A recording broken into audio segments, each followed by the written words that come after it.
Chairman. Let me just pick up where my colleague from Maryland left off with this education. Let me just ask you, I want to do one question for everyone, then I want to direct a question to Mr. Alford if I could. Where do you all stand on the issue of school choice? And let me give you a quick background. I come from Ohio, where we did one of the first scholarship programs in the country in Cleveland, Ohio, in my days in the General Assembly. And 1997, we passed this program. I remember the first day, the very first day, mostly minority families showing up for 2,000 spots, K through second grade, 2,000 spots. The scholarship was worth $2,200 at the time. Cleveland Public Schools was spending $7,000 per pupil. We only had 2,000 spots, and thousands of families showed up.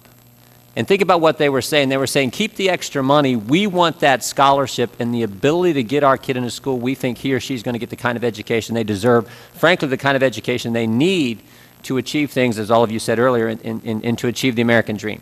So let me just ask you down the list, do you support school choice programs that empower parents, particularly in urban areas, to give their kids the education that they think is best? I do not support publicly financed vouchers, but do support privately financed scholarships that allow kids to go to private or parochial schools. Let me ask you this, do you support the District of Columbia option that we've had in federal law in the past? I don't support publicly financed vouchers at all. Okay, next one. Yeah, well, you know, we have strongly supported charter schools and giving and empowering our parents choices in seeking alternatives in their districts.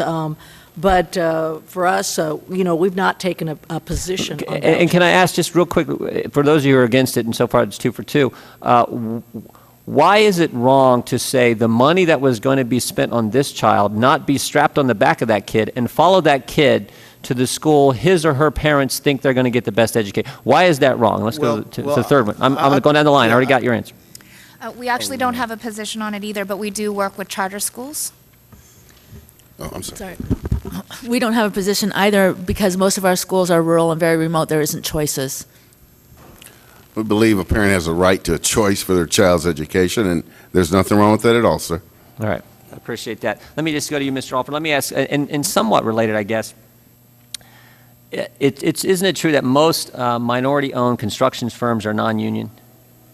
98% of black-owned firms are non-union because one big thing, if they got into the unions, their employees couldn't get into the union halls because of the color of their skin. Let me just ask you then about your position on project labor agreements, or what typically are called pre-hire contracts, where they require the owner or the general contractor of a construction project to sign an agreement with unions representing crafts that will work on the project before the actual workforce for the project is hired.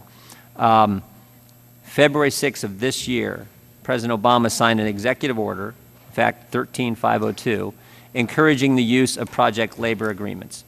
Tell me your thoughts on this. You think this is positive for minority-owned construction firms? It will double the rate of unemployment in African American communities where there are significant federal jobs or federal projects. It will double it. And we spent a lot of time, my board and I, spent a lot of time talking to OMB when they were threatening to do this, and made it very clear that go over to the Department of Labor, look at the Office of Federal Contract Compliance Programs data on union projects, and you will see that blacks, Hispanics, and women don't work in them. They've got the data over there, but the Secretary of Labor won't release the data. But unions shouldn't even be certified by the federal government because they discriminate. Well, let me just ask you, this is, I think, an obvious question. Why do you think the President signed that order? $200 million in campaign contributions, sir. I'm under oath. All right. Mr. Chairman, I yield back. Thank you very much. Thank you, gentleman. I now recognize the gentleman from California, Mr. Bill Mr. Chairman, if I could real quick, I got a few seconds. I'd like to ask for unanimous consent for the comments. This is comments by Ranking Member Issa to be entered into the record concerning PLAs. Without objection, so ordered. Thank you. I yield back. Well, I guess I'm out.